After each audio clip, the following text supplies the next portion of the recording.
صدري ويسر لي أمري واحلل عقدة من لساني يفقه قولي ربنا آتنا في الدنيا حسنة وفي الآخرة حسنة وقنا عذاب النار. Assalamu alaikum wa rahmatullahi wa barakatuhu. Welcome to Juz A. Today we are doing or studying the 29th Juz of the Quran, and that is the second last Juz. The last Juz is the 30th Juz, which will be tomorrow. This is a bittersweet moment, of course, because sweet because we're about to finish our brief study of the Quran, but bitter because we're about to finish our brief study of the Quran. Alhamdulillah, the study of the Quran is something that it's an ongoing process. It's a journey. It's not something that should be, it's not something that's like a course you take to acquire a skill and then you've acquired it. It's actually a continuous process that allows us to come to terms with ourselves and the reality that we live in through the guidance of the words of Allah subhanahu wa ta'ala. So I don't, my hope is that this is going to be like a start for you, inshallah, and not like the end. So that would be, that's how I would frame it for the study of the Quran. Also, something important is that tomorrow, inshallah, we will have a slightly extended session until 7:30, or just before 7:30 will end. We have two very special guests. Guest number one is Dr. Amin Al-Ali, who is the Imam of London Muslim Mosque, the mosque where I'm at as well. And he will be joining us towards the very end of the program to say a few words, to make dua for us, and it's the sunnah of some of the Sahaba who would, at the conclusion of the study of the Quran, they would make a dua that Allah blesses them with more goodness, and the good deed that they have done is like a way for the acceptance of dua. The second guest that we have is very special guest, Sheikh Yahya Ibrahim, who will be joining us all the way from Perth. And he will be joining us, obviously, like the rest of us are doing via Zoom. But he will drop in at a time maybe in the middle of the class, like 6:30 or something, depending, because it's exactly, if it's 6 p.m. here, it's 6 a.m. there, right? So he's going to drop in at a point, and I'm going to pause what I'm saying when he comes in, and I'll turn the session over to him, and he'll say a few words. Sheikh Yahya, his book has been very instrumental in helping me prepare for this study, and has provided me with some ideas and some inspiration. So it was really fitting to invite him, and I'm really honored that he accepted joining. He's a really busy man who has a lot of teaching and a lot of activity that he's engaged in, and for him to make time, it means a lot, alhamdulillah. So those are two things for tomorrow, and it's exciting, inshallah, for that. But today we have the 29 Juz. Let's get to it. Sister Faiza, Yaki, thank you for the kind words. We will, inshallah ta'ala, try to do something after Ramadan as well. I think there is some, I think the opportunity and the appetite is there. And frankly, for me, I really enjoyed this whole thing, because I really learned a lot, benefited a lot, and we will, I think, inshallah, continue this afterwards as well. I mean, absolutely, we hope so too, Dr. Ahmed. The book that Sajbaj is asking about is called A Juz A by Sheikh Yahya Ibrahim. You can purchase that off of Kindle or Google Books. It's an excellent book to give you a summary of the Juz, very similar to what I'm doing. I go into a bit more detail because we have a little bit more time. That book is a little bit more summarized, but it's a fantastic work to have in your home to read as well. The recording is there. Yes, alhamdulillah, the recording remains on the Facebook page. The recording also is on the YouTube channel. So it's there. These resources are there for you to access afterwards as well. There's also actually an audio version of this on Muslim Central. If you go there, the whole audio Juz by Juz is there. So if you like to just listen to it, if you're driving, whenever we're allowed to drive, you can do that as well. All that is there, but we will definitely try our best to continue something for sure. With all that said, let us get started today. The 29th Juz of the Quran starts with Surat Al-Mulk. So Surat Al-Mulk starts with this beautiful statement of Allah in which He says, تَبَارَكَ الَّذِي بِيَدِهِ الْمُلْكُ وَهُوَ عَلَى كُلِّ شَيْءٍ قَدِيرٌ. Blessed is He in whose hand is the kingdom, and He has power over all things, over all matters. The Surah Mulk is the beginning part of this juz. This juz includes the following surahs, as you can see: Surah Mulk, Al-Qalam, Al-Haaqqah, Al-Ma'arij, Surah Noor, Surah Al-Jinn, Al-Muzzammil, Al-Muddathir, Qiyamah, Al-Insaan, Al-Mursalat. Lots of surahs here, and the last juz has even more surahs. And the two really major themes of the 29th juz and also the 30th juz, frankly, that both of them are like the 29 and 30 juz is one large collection of very, very important surahs that all share very similar styles and themes. And there's a real wisdom in how the Quran starts with something that's like a longer passage, the long surahs, and then concludes with like a short passage. It's almost like if you're running out of attention to like, if you're running out of steam at the end of your study, the short bursts of reminders will definitely energize you and re-engage you. You're fresher in the beginning of the study, so the study is longer. Towards the end, maybe you were so a little exhausted, so the surahs are shorter and they're more powerful. They're more direct. They they strike and they pull at the strings of a person's heart because the way they are, the topics that they cover. So it's a really interesting and really beautiful way how the Quran ends. It's like it ends with a bang. The last surahs are like that. Surat Al-Mulk and this whole juz has these two major themes: the hereafter and to invite the others. The hereafter is imminent; it's coming. There's no doubt about it. And invite others to the cause of Allah. Surat Al-Mulk speaks about the majesty and the power of Allah, and that's what the first ayah says. تَبَارَكَ الَّذِي بِيَدِهِ الْمُلْكُ. Blessed is He in whose hand is the kingdom, the one who created death and life, so that He may test you and find out which of you is best in conduct. He is the mighty, the forgiving. The idea of creation and resurrection is together, as you might have noticed. Again, the idea that Allah has created us in this life to test us, and to the results of that test will come after death. That is ingrained, and that is something that the Quran emphasizes time and time again, that this is something we should not forget. The hereafter is imminent. The surah, by the way, the Prophet ﷺ has told us this is a surah we should read before going to bed. This is a surah that in an authentic hadith, he says that the one who reads it, they will be saved from the punishment of the grave.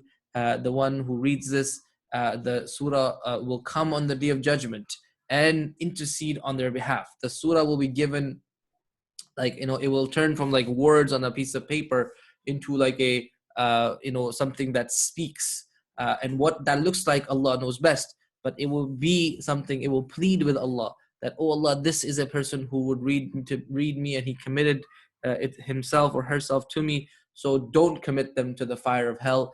And that is an incredible, this is an authentic narration, and that's an incredible incentive for us. We should try to do this every single night. The surah speaks about the hereafter, and speaks about those who are going to hell, and it's a very interesting passage. In fact, it's one of the most powerful passages of the Quran. وَلِلَّذِينَ كَفَرُوا بِرَبِّهِمْ عَذَابُ جَهَنَّمْ. Those who are bent on blaspheming against their Lord will have the punishment of hell, and evil destination. It's quite an extravagant translation. Better translation is kafaru is the one who is rejected. The one who's rejected, the ones who reject their Lord, who have disbelieved and rejected their Lord. For them, there is the punishment of hell, and that is an evil destination. What happens?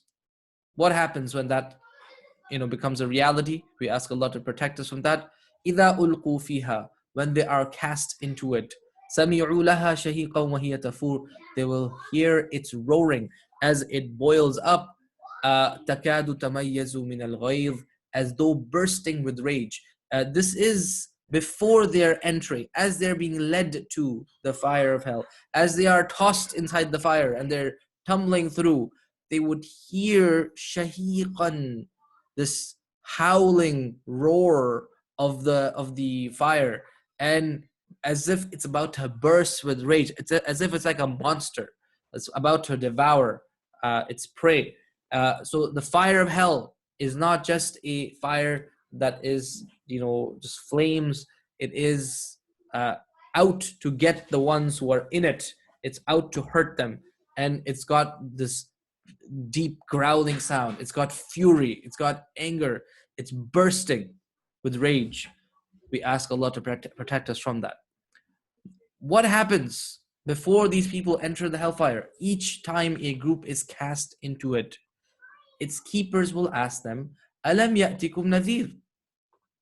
Did no warner come to you? They will say, of course, Bala. Yes, a warner came to us. قَدْ جَاءَنَا نَذِيرٌ. A warner came to us. فَكَذَّبْنَا, but we belied him, i.e. we said, you are lying. Or we said, this whole idea of religion is a lie. This thing is false. وَقُلْنَا مَا نَزَّلَ اللَّهُ مِنْ شَيْءٍ. God has revealed nothing. In antum illa fi dhalalin kabir. You are in gross error. Meaning, either we said, either we believe that there was a God, but the God is not really, has nothing to do with the world. Ma nazzallahu min shay. There's no, we're just free to do whatever we want. Yes, there's like a prime mover that brought the world into existence, but after that, we're left on our own. We're left to our own, with our own agency. Okay. Or these people are saying, Ma nazzalallahu min shay. They're mocking the idea of God. Like, yeah, God revealed this. Ma nazzalallahu min shay. Nothing was revealed by God. In antum illa fi dhalalin kabir. Both of those are included here. It's really interesting.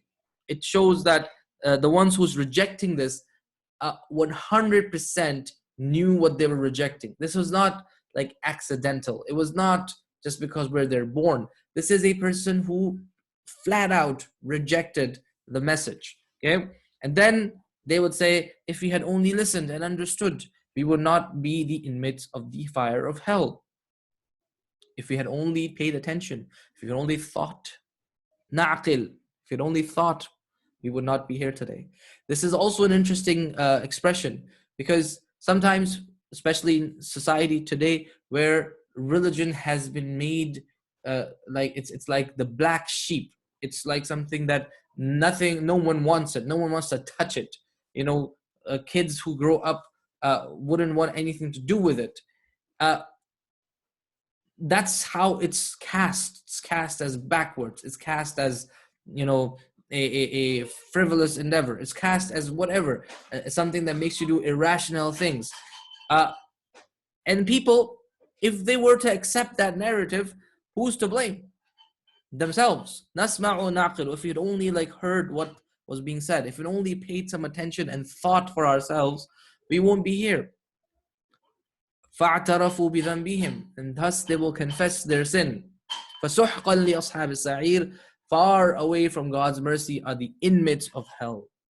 This ayah tells you, فَاعْتَرَفُوا بِذَنْبِهِمْ. It absolutely clear-cut states that the one who goes to the fire of hell will confess their sin. They will say, and they will know they belong there. No one will go to the fire of hell thinking, I didn't belong here. This was a mistake, oh God. No one's going to be like that. This is explicit and clear in the Quran. We should have no doubts about that. Now, how do we know a person has rejected the faith? How do we know a person received the message? That is a matter of judgment that is left to Allah subhanahu wa ta'ala. Allah has given us a baseline, which is our fitrah, our innate disposition. That is something that's in our souls. And then Allah has given us rationality, our minds. He's given us the tools and faculties of hearing and listening, faculty of hearing, listening, the faculty of seeing and observing. All of these He's given us, and that together forms the basis of a person's test. And a person's test is different from time to time. The one who was born in the time of the Prophet ﷺ, and the Prophet ﷺ is right there, their test is different because they see a Prophet of Allah. The one who was born or lived in the time of the Prophet and rejected the Prophet, that person has received a message with far more clarity than anybody else has. So it's factored in how much is the message, how much of the message was received, but the reality remains.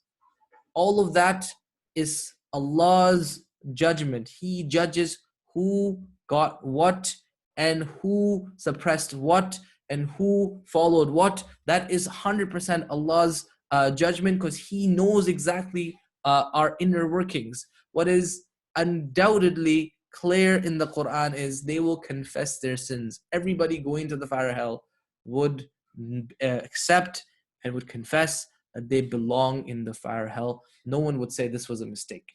And that is, that completely addresses the root cause of the problem of people who would say, oh, how can God punish somebody eternally, or this and that. Well, this ayah tells you this person is not going to the fire of hell until and unless they had the faculties, had access to the information, and then rejected it.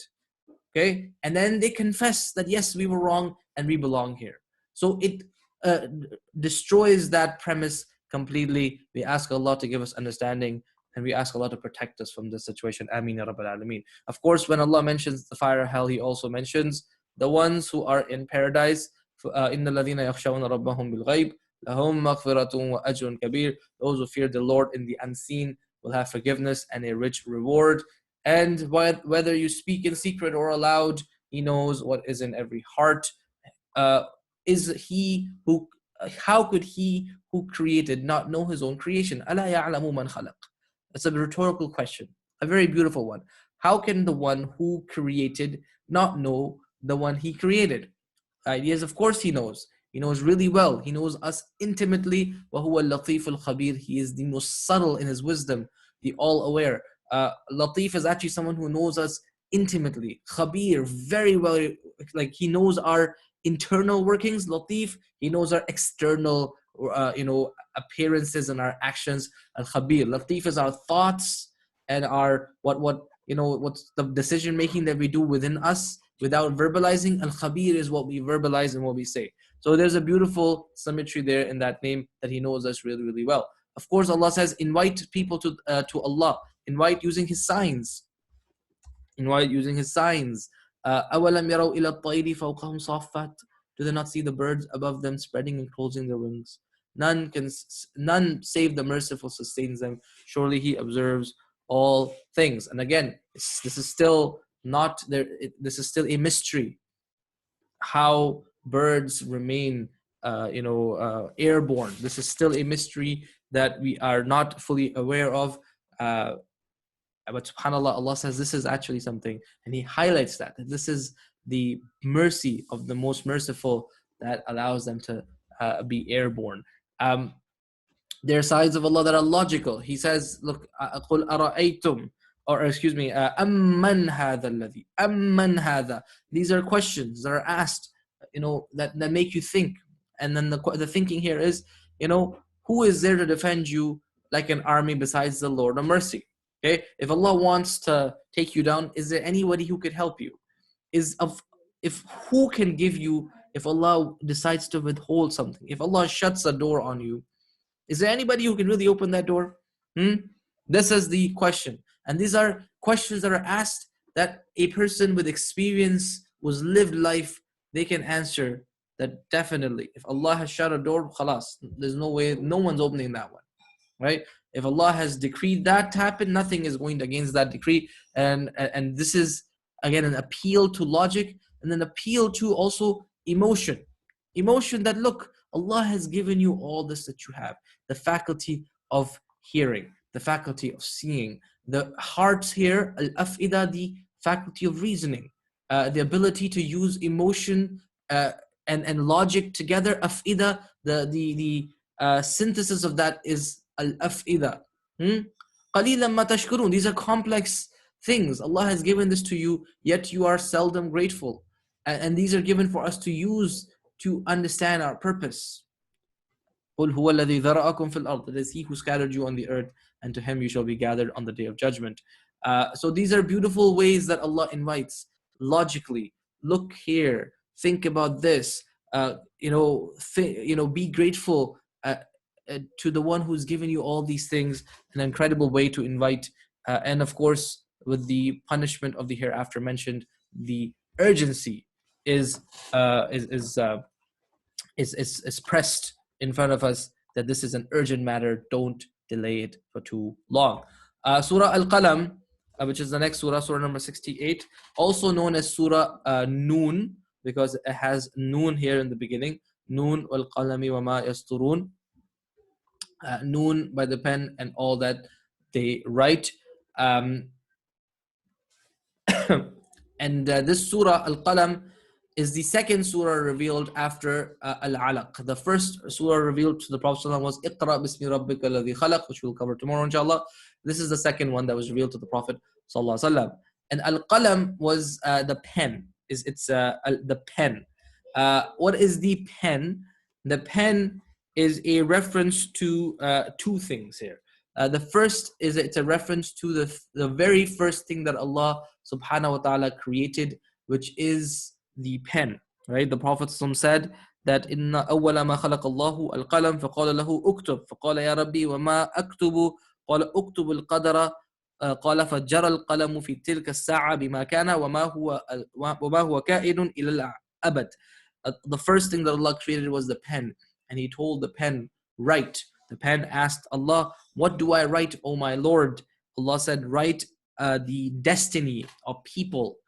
So the pen wrote all that is going to happen from that time till the end of time. Of course, the pen is writing here. The expression, the implication of this expression is Allah. It is Allah's destiny. It is Allah's decree that the pen is writing. But the creation of the pen was the first thing that Allah created, and that is the first possibility of what Al-Qalam here is. And that is a beautiful possibility, because Ma anta bi ni'mati rabbika bi majnoon.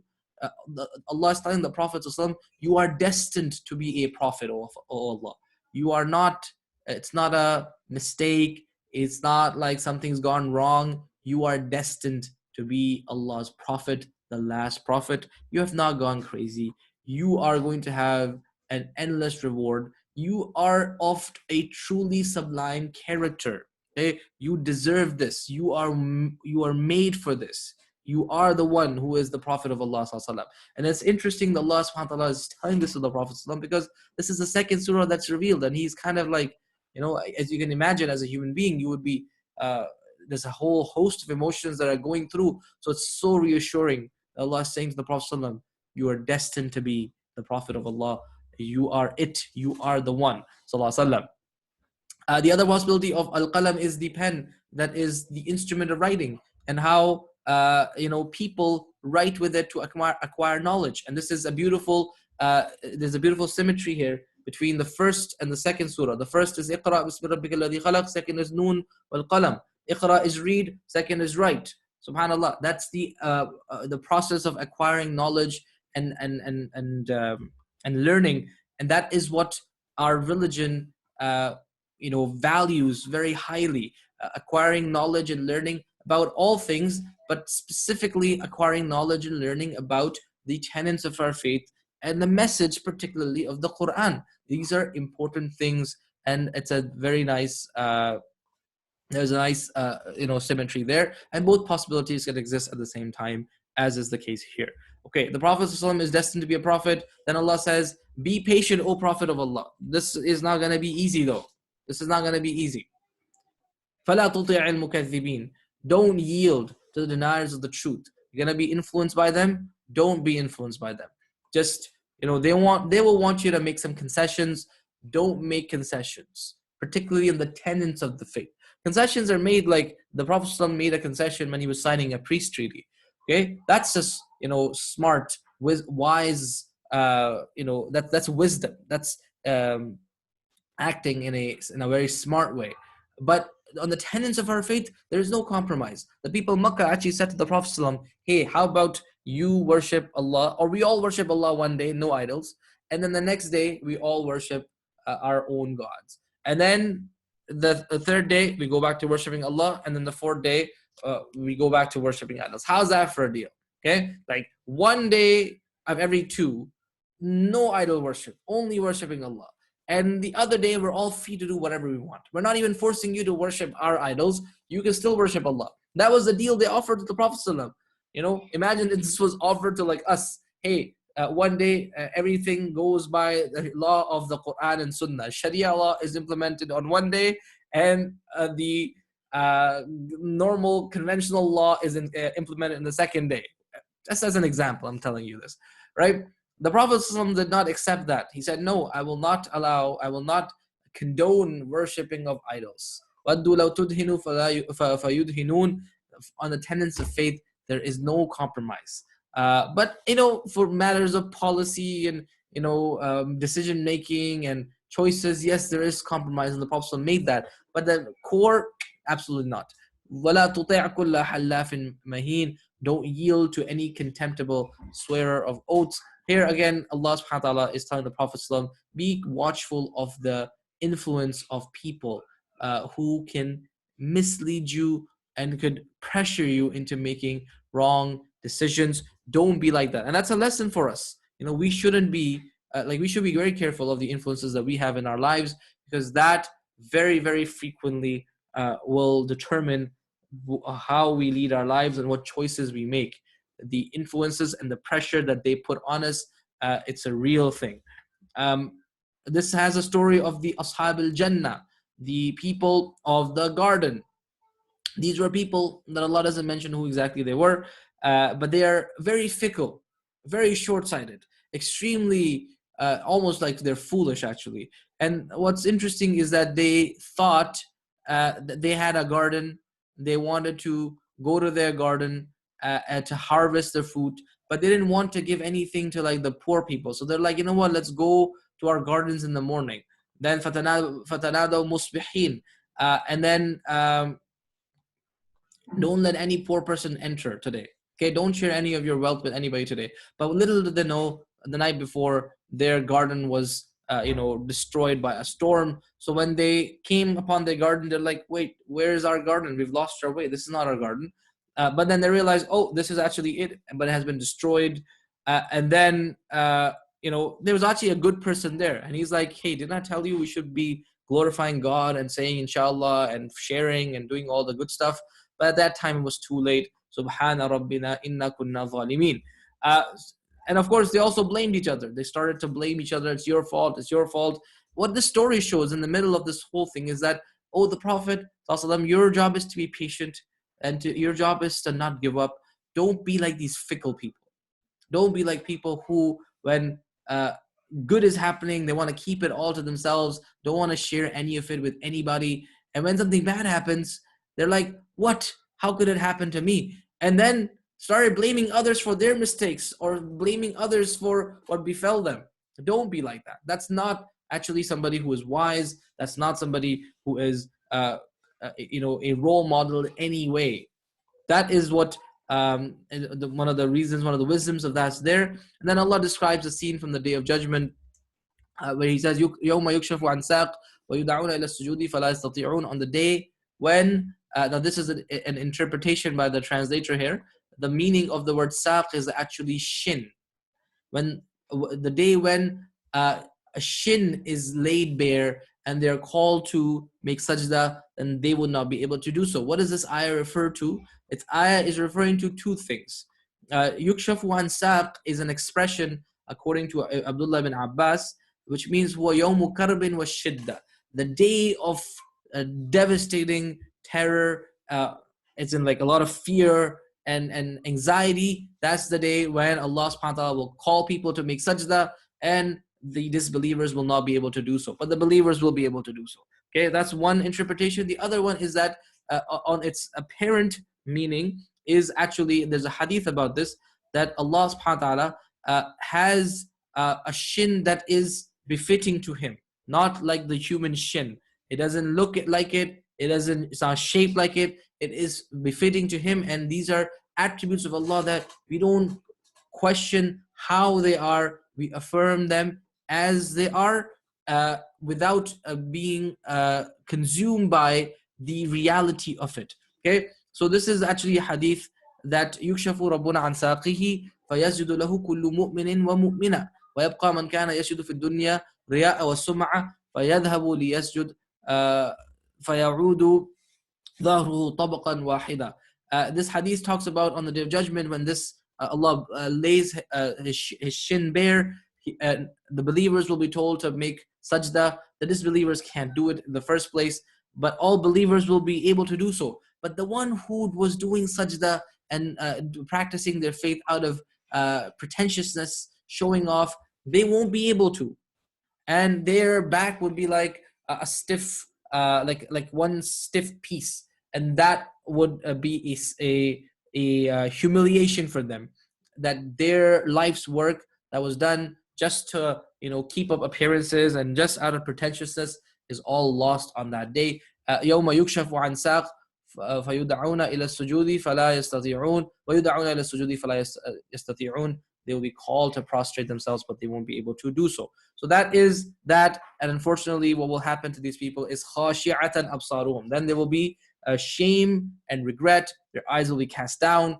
and they will be covered in shame. They were bidden to prostrate themselves when they were safe and sound. وَكَانُوا يُدَعُونَ إِلَى السُّجُودِ وَهُمْ سَالِمُونَ. They were asked to prostrate when they were alive and they were healthy and they had all their faculties, but they didn't do it. Now it's too late. Now it's too late. So Allah subhanahu wa ta'ala will not allow that. Be patient though, O Prophet. Don't give up. Allah subhanahu wa ta'ala reminds him here that people will be like this. People will treat you like this. People will say one thing and do the other. Okay? People will say, yeah, we believe, but they won't believe. Don't give up.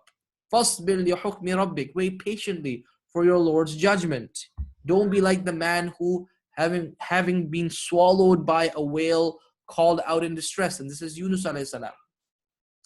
If it was not that his Lord's grace had been bestowed upon him, he would have been cast away in disgrace upon that desolate shore. But then his Lord chose him for his own and made him one of the righteous. The idea here is the Prophet of Allah, Yunus, made a mistake. He's not mentioned by name here, but he's referenced, and the reference is clear. And his mistake was he was hasty. He gave up too fast. He wasn't patient long enough.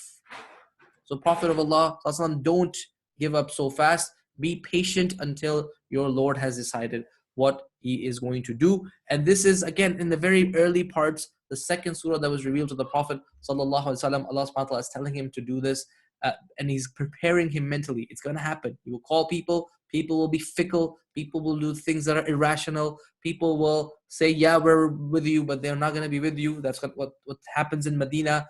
And then all these people will be exposed on the Day of Judgment. But your job, O Prophet, is to be patient and to call, because you are destined to be a prophet, just like the pen wrote all the destinies. And that's a beautiful message very early on to prepare the Prophet ﷺ. The next surah that we have is Al-Haaqqah. Mal-Haaqqah. وَمَا أَدْرَاكَ مَا-الْحَاقَّةِ. If you're reading this like with the tajweed, this is 6 harakas, then 6 harakas, and then 6 harakas. That's 18 harakas you're reading, like 18 units of measure. Haaqqah. Like that. So it's a long and a very beautiful introduction. There's an effect the sound has. The sound that is having an effect is that this is a serious matter. This is something. Stop in your tracks and pay attention to what's being read. That is one of the effects that these short ayat, and particularly the way they are structured, that they create. The sound, the tajweed of it has a profound relationship to the meaning. Al-Haaqqah comes from the word haqq, which is the truth, which is the hour. The hour is the truth. The hour of truth. Al-Haaqqah. It's coming. Stop in your tracks and think about it. The theme of this juz, the hereafter, is imminent. It's imminent. It's the truth. First, Allah gives us a quick history lesson. Thamud and Aad, how they were destroyed when they denied they were destroyed by a furious wind. Aad was destroyed by a furious wind that stayed on them for 7 nights and 8 days, unleashed by Allah subhanahu wa ta'ala, and so devastating that these people were left like hollow trunks of palm trees, and you see nothing left of them. Likewise, Fir'aun was destroyed, and the many other towns that were turned upside down, they all denied their messenger, defied the messenger of their Lord. Likewise, لَمَّا طَغَى الْمَاءُ حَمَلْنَاكُمْ فِي الْجَارِيَةِ, the ark of Noah alayhi salam, how the water rose high, crossed all boundaries, and that was a reminder. All of these incidents in history is a reminder for the one, تَذْكِرَةً, it's a reminder for you, وَتَعِيَّهَا أُذُنُ وَاعِيَةً, and an attentive ear or attentive ears could listen to this and retain this. The idea is the reminder of this history lesson that Allah provides again and again in the Quran, so that the one who's listening attentively and take some heed and change their course of their actions. And that is the point here. But then Allah goes and pivots to the Day of Judgment. What happens? How does it start? It's going to be a blast, نُفِخَ فِي الصُّورِ, of a trumpet. And then it's going to be the earth and mountains are lifted up and crushed with a single blow. Earth is flattened. It's like all crevices and all mountains, all are gone. It's a flat earth at that point. And that day will be the great event, Al-Waqi'ah. The thing that's going to happen will happen on that day, the Day of Judgment. The sky will be rent asunder, وَانشَقَّتِ السَّمَاء, split. And at that time, it will be like a frail, it will be frail. And the angel will appear by its sides, and on the sides of the sky, that is. And then Allah's throne will be brought, and bearing it will be 8 angels. And then the judgment day will begin, and the angels will be in rows, and people are in rows, and Allah is there, subhanahu wa ta'ala, and the judgment will start. And what happens on this judgment day? لا تخفى منكم خافية. None of your secrets will remain hidden. The people will be given, there's a group of people given the book in their right hand. فَأَمَّا مَنْ أُوتِيَ كِتَابَهُ بِيَمِينِهِ, he will say, هَا أُمُقْرَأُ كِتَابِيَ, here is my record, read it. I knew I was going to meet this. I knew this day was coming. I knew this was going to happen. So I was preparing for it. And then because of that, he will be in a happy state. فِي عِيشَةٍ رَاضِيَةٍ, in a lofty garden whose fruits are close. قُطُوفُهَا دَانِيَةٌ, and that's where the name of the institute that I run, Qutuf, comes from. The fruits of Jannah are close. We try to make the fruits of Quran close to you. كُلُوا وَاشْرَبُوا هَنِيئًا بِمَا أَسْلَفْتُمْ فِي الْأَيَّامِ الْخَالِيَةِ, we shall say to him, eat and drink joyfully as a reward for the good deeds that you have done in the days gone by. We ask Allah to make us of these people. And then on the flip side is the one whose book is in the left hand. He will be saying, oh my goodness, I wish I never saw this day, and I knew nothing of my accounting. I wish I could just forget all this. And I wish how my death was the end of me, that I never would be brought back to life. My money is of no use. My power and authority is gone. I have nothing. I'm just wrecked today. And it will be told, خُذُوهُ فَغُلُّوهُ, seize him and shackle him. And then, let him enter in the fire. In fact, صَلُّوهُ is to roast something. To roast him in the fire. And خُذُوهُ actually is a plural. So it's like Allah is telling a group of angels, they're going to come and seize this person, right? And imagine the terror on that day. The person who has now received their book in the left hand. They recognize now, they realize that it's all over, and their life's work is a waste. And now these angels are coming, and they grab this person, and they shackle him, and then they toss him in the fire. It's a very, very, humiliating punishment. ثُمَّ فِي سِلْسِلَةٍ ذَرْعُهَا سَبْعُونَ ذِرَاعًا فَاسْلُكُوهُ, fasten him with a chain of 70 cubits long. Like the length of it is to show the extent of Allah's disgrace upon this person. Why is he in this situation? إِنَّهُ كَانَ لَا يُؤْمِنُ بِاللَّهِ الْعَظِيمِ, he did not believe in the Almighty God, and he would not feed. He would not feel any urge to feed the needy. This man lived for himself. This is a person who lived for the dunya. They wanted to enjoy the material pleasures of the world, so they rejected the idea of believing in Allah, and they couldn't care less about the suffering of others. Just couldn't care less. They're suffering, let them pull them up by their own bootstraps. لا يحض على طعام المسكين. So today he has no friend. فليس له اليوم هاهنا حميم. Today this man has no friend and no food except filth.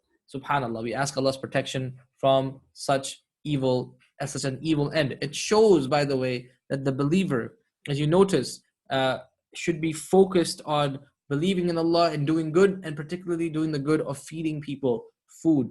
And this individual, the food is it's just like the basic necessity of life. This person couldn't even care if others didn't have enough. And that lack of empathy and that lack of feeling for your fellow human, that tells you about the lifestyle and the state of mind that this person lived by. And that is what Allah is highlighting here. And Allah makes a point that is a very, very evil way to live. We ask Allah's protection from that. Also, the Prophet is being told, you should invite. إِنَّهُ لَقَوْلُ رَسُولٍ كَرِيمٍ. This is Quran, is the word of a noble messenger. He's not a poet, right? He's not a soothsayer. It's a revelation sent down from the Lord of the worlds. And if the Prophet dare invent any lies about us, we will seize him by the right hand and end his life. لَقَطَعْنَا مِنْهُ الْوَتِينَ. And no one would be able to help you. No one would be able to help him against us if that happened. The idea, this is all hypothetical, because law in Arabic is something hypothetical that hasn't happened and won't happen. Okay, that's what the word law is used for. So this is a hypothetical. It didn't happen and absolutely will never happen. But hypothetically, if it happened that the Prophet was to fabricate something, Allah subhanahu wa ta'ala would not tolerate that, would not allow that. So this is something that he mentions about the invitation, that this is truly the word of Allah subhanahu wa ta'ala, unadulterated, untouched by humans. And this is something to be taken seriously, because the day of judgment is the truth. It is imminent. Al-Haaqqah. Surah Al-Ma'arij, the next surah. From the same root comes my name, by the way, Arij. Ma'arij is the ascension. تعرج الملائكة والروح إليه في يوم كان مقداره 50,000 سنة, by which the angels and the spirit will ascend to him in one day, which will last for 50,000 years. This is the day of judgment. And the تعرج الملائكة, the ruh is the spirit is Jibreel. The ascension of them is where the surah gets its name. What is this surah about? It speaks about the hereafter, right? Firstly, it says to the Prophet, be patient. فَاصْبِرْ صَبْرًا جَمِيلًا. Be very beautiful with your patience, right? In a very beautiful manner. Jameel is something that's beautiful. Your patience should make, it shouldn't be like, yeah, I'm being patient, okay? What else do you want? That's not real patience. Sabran Jamilan is, you don't have to express that you're being patient. Your actions tell people that you're patient, and it's a very beautiful way of interacting with people. What is it about the Day of Judgment? إِنَّهُمْ يَرَوْنَهُ بَعِيدًا. They think that they see it as it's far off. وَنَرَاهُ قَرِيبًا. Where we see it as nearby. It's close by. يَوْمَ تَكُونُ السَّمَاءُ كَالْمُهْلِ. That day, when it does happen and it does come, تَكُونُ السَّمَاءُ كَالْمُهْلِ. The sky will be like molten brass. It will be like melting. What is happening on the Day of Judgment? وَتَكُونُ الْجِبَالُ كَالْعِهْنِ. Like tufts of wool. The way the earth is normally, the way the laws of physics are normally, will be completely eradicated. What was solid will be destroyed and turned into like tufts of wool. What was, like a canopy that existed, above us, will be destroyed and will turn into, will look like it's molten brass, will, have cracks and will open up. It will be a day that is unlike any other day that has ever existed. And that's why it's the day of judgment. It's a day that lasts 50,000 years. It's a very, it's like the earth is no longer the same earth when that happens. And that's why all these things are described on the day of judgment that are completely, impossible today, but on the day of judgment will be taking place and will be completely normal. And then no friend will ask about his friend. And people will, gladly, they will, be like, I have nothing to do with you.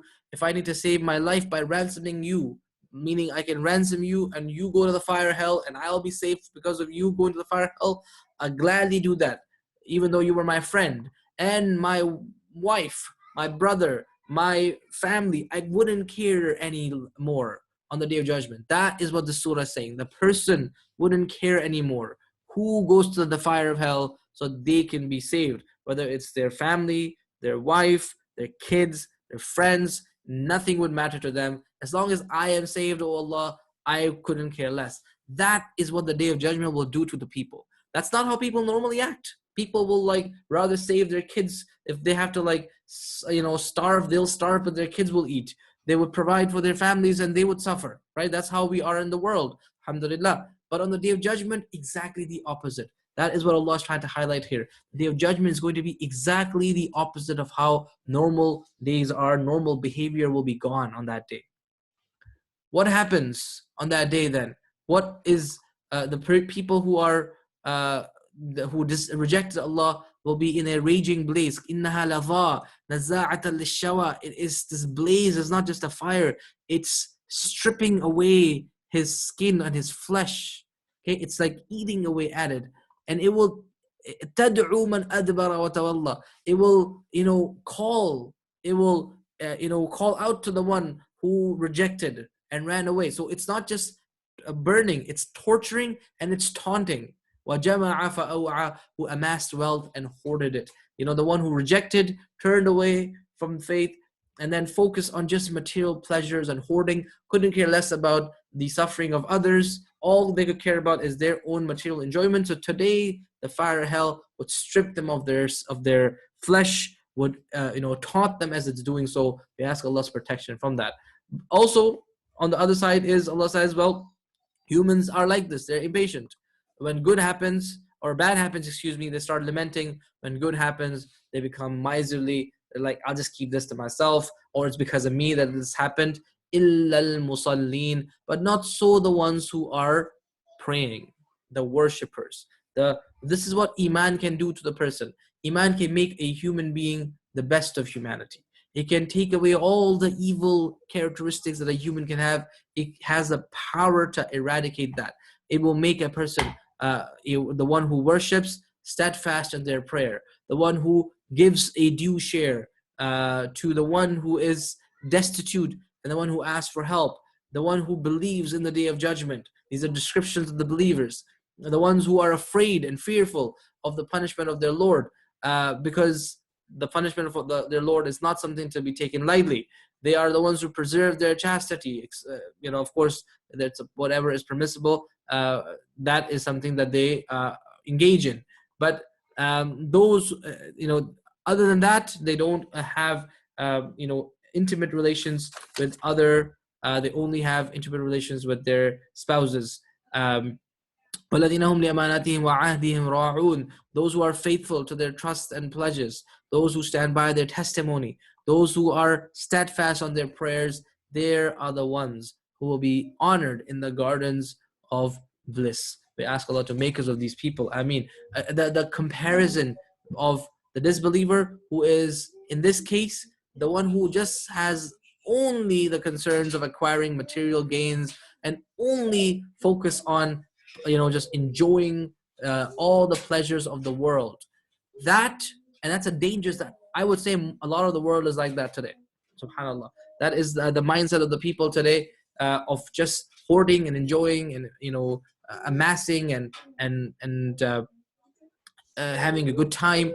Whereas the Quran says the humans are supposed to be at a higher level. They're supposed to be at a higher level, and what takes them at that higher level is the Iman, and we ask Allah to make us of these people. Next is the Surah Nuh. Surah Nuh is the next surah. Surah Nuh is a surah in which Allah subhanahu wa ta'ala describes Nuh alayhi salam, of course. Inna arsalna Nuhan ila qawmihi an anzir qawmaka min qabli an ya'tiyahum adhabun alim. We sent Noah forth to his people, saying, warn your people from a grievous punishment. Now this is a very unique surah, because here Nuh alayhi salam is describing, like in a dua to Allah, he's describing what happened, like his take on the matter. It's like he's speaking, it's from his point of view, alayhi salam. Okay, well, what happened? He said, oh people, I'm a warner to you, and you're supposed to worship Allah and follow me. That's the message of all the prophets, right? If you do so, he will forgive your sins and will allow you to live until it's time for you to die, because when it's time to go, nothing can change that. He says, oh my Lord, I call them night and day, but my dua, my invitation only made these people worse. It didn't make things better, it made things worse. And every time I would call them, they would become more obstinate, more arrogant, further away from Islam than before I called them. I would do everything. I would do it openly. I would do it privately, in public.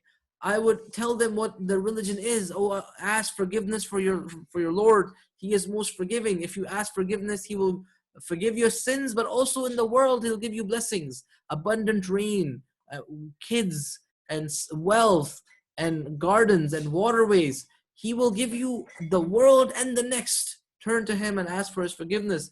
But, oh people, but oh Allah. And then I said, oh Allah, look, people, look at what Allah has made for you. How He's made the sky, the moon, the sun, the earth, this whole system of life. He's made the earth spread out for you so you can, cultivate it and walk it and utilize it. All these things, Allah, I gave them all examples that I could. But what happened? Innahum asawni. They disobeyed me, O Allah. And they didn't follow me. They followed the one who made things worse, the chieftains, the leaders. Okay? And they said, we will never leave our deities. We will never, and the deities are mentioned here by name. We will never abandon them at all. They misguided people. فَلَا وَلَا تَزِدَ الظَّالِمِينَ إِلَّا ضَلَالًا. So now Nuh alayhi salam says, oh Allah, they did this for so long, 950 years. So now, oh Allah, don't let them turn back. And that was the dua of Nuh alayhi salam against his people. And he says, مِمَّا خَطِيئَاتِهِمْ أُغْرِقُوا. Because they were drowned and sent to hell for their misdeeds, and they found no one to help them against Allah subhanahu wa ta'ala. So this is actually Nuh alayhi salam's first person point of view, right? Of how he explained, oh Allah, I did everything I could. Now Allah, I want you to destroy them. لا تذر على الأرض من الكافرين ديارا. Don't even leave a single one of these people on the earth. And that dua Allah had answered. But Nuh alayhi salam did not just do this right away. Like the first, he says he did it, exhausted every single possibility for as long as you can imagine. And then he made this dua at the end. Okay? And that is the story of Nuh alayhi salam. Also, what's the next surah is the Jinn. So it's like the da'wah of the Prophet. So it's like the da'wah of Nuh and the da'wah of the Prophet. Nuh alayhi salam faced all these difficulties, barely had any followers. The Prophet ﷺ had many followers, and followers he didn't even know were following him. Like the Jinn. قُلْ أُوحِيَ إِلَيَّ أَنَّهُ اسْتَمَعَ نَفَرٌ مِّنَ الْجِنِّ. It's been revealed to me that a band of Jinn listened to the Quran, and they said, we have heard a wonderful recital that guides to the right path. So now we believe in it, and we will not associate anyone with our Lord. And this is the story of the Jinn that we covered before. This is actually a long passage that describes what these Jinn are talking. These Jinn are actually talking or explaining this. Oh, thank you. Jazakallah khair. Okay, I'll be away. These Jinn are actually describing how they are like what they heard, what they knew before. We didn't think humans and jinn will lie about God. But then how the Quran, like how they found people lying about Allah, and how people would make up stuff about Allah that's not true, and they would do things that are inappropriate, like seeking refuge with jinn in the past. So all these things this surah describes, but then of course they وَأَنَّ لَمَّا سَمِعْنَا الْهُدَىٰ آمَنَّا بِهِ, right? It says that we have heard we have heard right here, we have heard the call to guidance and we believed in it. So he who believes in his Lord has no fear of loss or injustice. So it's like the jinn are describing in first person what they experienced and how they found guidance in the Quran. It's a very beautiful surah. Also it says, وَأَنَّ الْمَسَاجِدَ لِلَّهِ فَلَا تَدْعُوا مَعَ اللَّهِ أَحَدًا. The mosques are for God's worship. Do not invoke anybody else besides Allah in them. And then when the Prophet stood up, أنه قام لما قام عبد الله. Here, God's servant here is the Prophet. He stood up to pray to him. كادوا يكونون عليه لبدا. They pressed close to him in great numbers, almost stifling him. What did they want to see? Because the Prophet was praying, and they're like, it's like squishing around him. Why? Because they wanted to see what dua the Prophet would make. Because they wanted to learn from the Prophet's dua, and the Prophet made this beautiful dua. إنما أدعو ربي ولا أشرك بربي ولا أشرك به أحدا. I only call upon my Lord and I don't associate anyone else with him. And this dua continues to the very end. It's a very beautiful surah that talks about unexpected support, unexpected wins that the Prophet will get. So don't lose hope as you invite others to the right path. Again, this is one of the themes of the surah. Now, invitation, da'wah to Allah. The next two surahs will speak about that, but in a very unique way. Al-Muzzammil and Al-Muddathir, they have the same beginning, or very similar style. Ya ayyuha al-Muddathir, ya ayyuha, and Al-Muddathir, and then you have ya ayyuha al-Muzzammil. You see, it's like the same sentence structure. And Al-Muzzammil is a nickname that Allah has given the Prophet here, and Al-Muddathir is the nickname also that Allah has given the Prophet here. Both of this is the Prophet. But now very interesting that Al-Muzzammil 73 speaks about spirituality. Spirituality before preaching, practicing before preaching, fixing your own house before you fix other people's houses, fixing yourself before you try to fix other people, getting your relationship with Allah in order before trying to fix other people's relationships with Allah subhanahu wa ta'ala. Spirituality. And what level of spirituality is it preaching? قُمِ اللَّيْلَ إِلَّا قَلِيلًا. Stand up to pray for much of the night. How much? نِصْفَهُ أَوْ انْقُصْ مِنْهُ قَلِيلًا. Maybe half the night or a little less. أَوْ زِدْ عَلَيْهِ, or a little bit more. وَرَتِّلِ الْقُرْآنَ تَرْتِيلًا. Recite the Quran slowly and distinctly. Subhanallah. That is how long the Prophet ﷺ used to pray. Half, a little bit more than the half, a little bit less than the half. That is how much spirituality was needed for the Prophet ﷺ to do his job. And that is the lesson for us. Because this is addressed to the Prophet. Ya ayyuhal Muzzammil, right? He's wrapped up in his cloak. That's the amount of spirituality that was required for him to do his job. Because this is going to be a hard thing, a heavy message that you have to bear.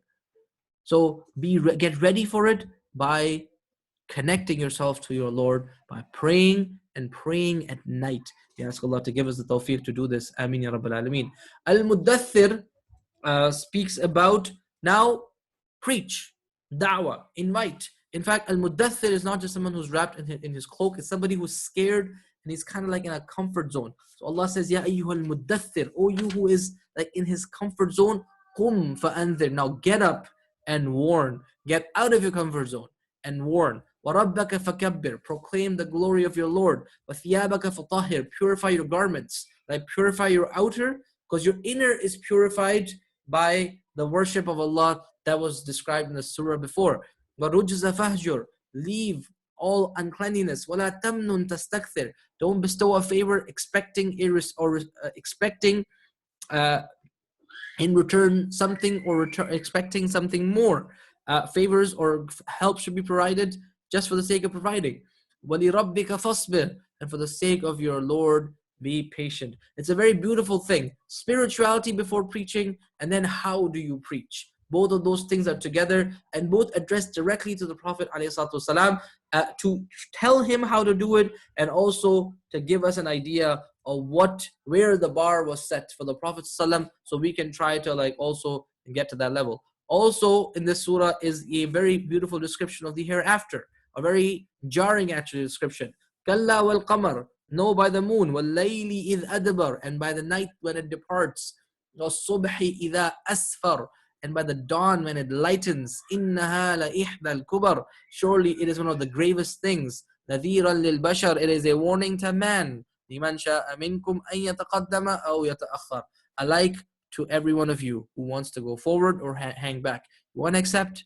Accept. You don't want to accept? Don't accept. Live with the consequences of your choices, because every soul is held in pledge against its own deeds.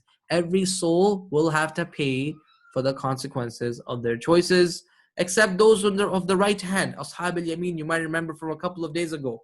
Ashab al-Yamin were the people of paradise. They are going to be in paradise, and this time they'll be inquiring. Yatasa'alun, they'll be asking anil mujrimin, about the sinners. Ma salakakum fi saqar, what brought you to the fire hell? A conversation between the people of Jannah and the people of hell. What brought you to the fire of hell? What happened? How'd you end up here? Qalu lam naku min al-musallin. These will say, the people of hellfire will say, we were not of those who prayed. Walam naku nut'imul miskin, and we did not feed the poor. Again, worshipping Allah, serving the creation, right? Serving the creation, worshipping the creator, worshipping the creation. That is that those two things are that's the foundation of the believer's life. And when those two things are thrown away, that's the foundation of disbelief and kufr, leaving worshipping the creator and having no regard for the creation, for the people, having no empathy for the people. وَكُنَّا نَخُوضُ مَعَ الْخَائِضِينَ, and we used to indulge in vain arguments along with those who indulged in them. Like, we would waste our time. We would be distracted by the distractions of the world, by the pleasures of the world, by the drugs of the world. We were just busy with that, and that was our life. No regard for a purpose, no regard, no empathy for others. And then we didn't care about this resurrection business. We just thought this whole thing is our life. We'll just do whatever we want. حَتَّى أَتَانَا الْيَقِينَ, until death came to us. And then it was too late. فَمَا تَنْفَعُهُمْ شَفَاعَةُ الشَّافِعِينَ. So this is what the ayah says, or the surah says, that everybody has a choice to make. You are free to choose. That's what the da'wah is. The da'wah is given, the preaching is provided. You're free to choose. By the end of the day, every soul is bound by the choices that it's made. And you see how the Quran constantly reminds, the thing that makes a person forget about the next life is the distractions, the pleasures, the consumption of the world and its entertainment and its endless distractions. Very, very dangerous, something we have to be very careful about, particularly now when there's distractions are even more, and they make a person even more heedless. We ask Allah's protection from that. Surah Al Qiyamah is the next surah. Al Qiyamah speaks about the day of judgment, but I put the theme as keep calm and read the Quran. Why would I say that? Because what's interesting here is, you notice, hereafter is discussed from ayah number 1 to 15, and then ayah 20 to the end. Okay, the hereafter, the day of judgment. And I swear by the soul that's self-reproaching. Do people think that we cannot resurrect them and bring their bones together? In fact, we can, and we can bring them to the very fingertips. And very interesting, because our fingertips are where our fingerprints are. That's where we give our. That's what defines our IDs. Your fingerprints, right? It's unique. So ala an nusawwiya banana, Allah will make us like the indistinguishable. If a person has rotten away and their dust, Allah will recreate them to the point where it's indistinguishable to us, but Allah will recreate us so that it's completely distinguishable, completely unique. The creation will brought back into existence again, nusawwiya banana, to the point where they can be uniquely identifiable. Subhanallah. This is the day of judgment, Al-Qiyamah. Allah mentions about that many interesting things that will happen. فَإِذَا بَرِقَ الْبَصَرُ, when the sight is confounded, the moon is eclipsed, the sun and moon are brought together. You humans will say, how can I escape? Today there is no escape. On that day, only the place to go is to your Lord. In the middle of this, Allah subhanahu wa ta'ala says that لا تحرك به لسانك لتعجل به. Do not move your tongues in the middle or too fast in your attempt to learn this revelation. Inna alayna jama'ahu wa Qur'ana. Our responsibility is to see its collection and its recital. فَإِذَا قَرَأْنَاهُ, then when we have recited it, you follow its words attentively. ثُمَّ إِنَّ عَلَيْنَا بَيَانَهُ, it will be our responsibility for making the meaning clear. And then it goes back to كَلَّا بَلْ تُحِبُّونَ الْعَاجِلَةَ وَتَذَرُونَ الْآخِرَةَ وَجُوهٌ يَوْمَئِذٍ نَاظِرَةٌ. On some faces on that day will be radiant. Okay, interesting. What is this tangent? This tangent is a very amazing tangent. Allah subhanahu wa ta'ala is giving us a glimpse of how the Prophet this is a beginning, early revelation. The Prophet was struggling to keep up with, not struggling, excuse me. The Prophet was repeating the words as Jibreel was repeating or reading the Quran to him. So as Allah is explaining the surah, which is Surah Al Qiyamah to him, he stops the main topic, which is Al Qiyamah, and then goes to the tangent, addressing how the Prophet ﷺ is learning, and tells him, don't do this. Don't repeat the words before hearing them, or don't repeat them as you are hearing them. لا تحرك به لسانك لتعجل به. Don't be hasty.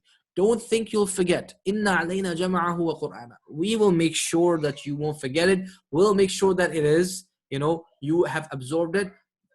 فَإِذَا قَرَأْنَاهُ فَاتَّبِعْ قُرْآنَهُ. Just listen and follow closely when it's being recited to you, and then Allah will make sure that you won't forget any of it.